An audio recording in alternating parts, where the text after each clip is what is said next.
RTS. I'm Jared Chrisman, and RTS wants to be the last one to tell you Happy 2014 and a Happy New Year to all you people watching. And you're probably confused by that unless you know that we aired our last episode in December, about a half a year ago. So this episode is scheduled for about February, and it is now May, and you can see that we haven't been on top of our weekly label. Clearly. But we're back, and we're here to release this last episode of RTS. And so for today, I'm so for this excited. episode, we're going to call it RTS from the Archives. Hope you enjoy. So let's send it down to Brandon Hatfield to receive our very much anticipated and very overdue Super Bowl preview 2014.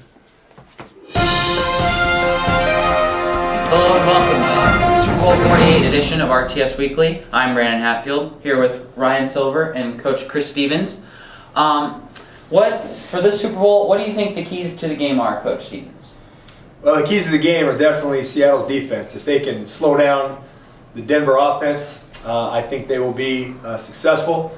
On the other side of the coin, Denver has definite weapons on offense, so if they can just control the ball with their run game and keep Seattle's offense off the field, I think they're going to have a very good chance of winning this game.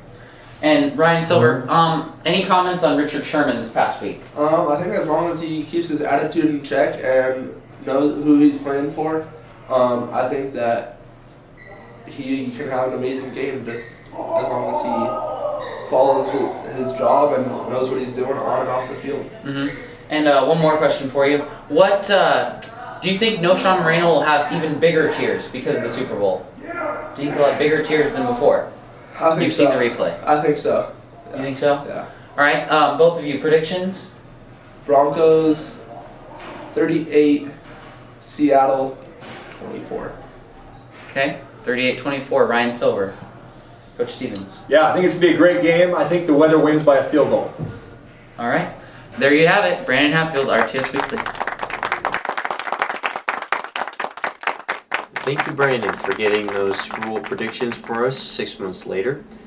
If you remember, the actual score to Super Bowl 48 was 43-8 Seattle. So none of those predictions were even close, even though the Broncos are technically favored by 2. But that was the largest deficit of any Super Bowl game in Super Bowl history. But before we continue with our segment with Mr. Cock and Brandon about the Sochi Olympics, we have some honorable mentions of OC achievements that need to be presented on the show. So this will be our more recent part of the show, and so this won't all be from the archives. But first up, we have Chisei Soderman, defending SAF champion. He once again won the 200-meter IM. Congratulations to him.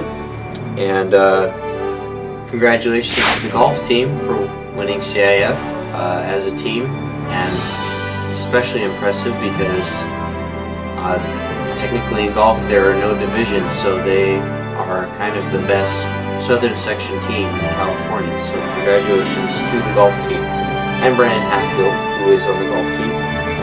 And we also recently have had the valedictorians and the salutatorians announced. So congratulations to valedictorians Haley Thompson and Karen Chow, and salutatorians Joey Giancola, Irene Choi, Scott Nelson, and Jared Chrisman. So congratulations to them. And also one final announcement. Come to the Talent Show, May 29 in the Albers Chapel. That's this Thursday if you're watching it as soon as I publish. Watching after, you probably missed it, but it's May 29, 2014, the Albers Chapel. The theme is Justice League versus Zombies. So come. And let's move on. Let's send it down to Brandon in the field. I also want to thank you for your patience with the green screen, as that was something I was just experimenting with. So thank you for entertaining me. All right, we're here with Coach Hawk yet again. First, to start off, congratulations on your Seattle Seahawks winning Super Bowl 48. Thank you. Very exciting for us Washingtonians. Yeah, I heard over 700,000 fans appeared for the parade from the Space Needle to MetLife. Wow. They were very excited. A couple mile stretch, no Super Bowls in our history, so yeah, it was a well. Are event. you And actually a sunny day in kidding Seattle. me? Yeah, February, it's so. great. I mean, it's amazing. Also, moving on, Washington Huskies signing day. Any thoughts? You know, for a couple months, Chris Peterson knew on the job. He did a really good job. He kept the two big four-star linemen, Caleb McGarry and four-star cornerback Buda Baker, at home instead of UCLA or Southern California. So those were big. So I think most Husky fans are pretty happy. Okay. And last off now, though we've approached the Winter Olympics, any favorite event of yours? I know you're quite a big figure skater fan.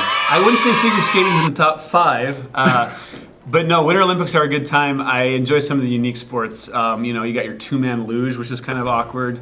Bobsled, downhill skiing, hockey's a good time. So yeah. All right. Do you think President Obama designed the jackets for the opening ceremonies? Pretty sure they were designed by an 82-year-old grandma. They look like Christmas sweaters from 1986. All right. So. I'm here in my Christmas jammies, signing off. Go RTS USA. Weekly. Here we go, America. This has been Roundtable Sports from the archive.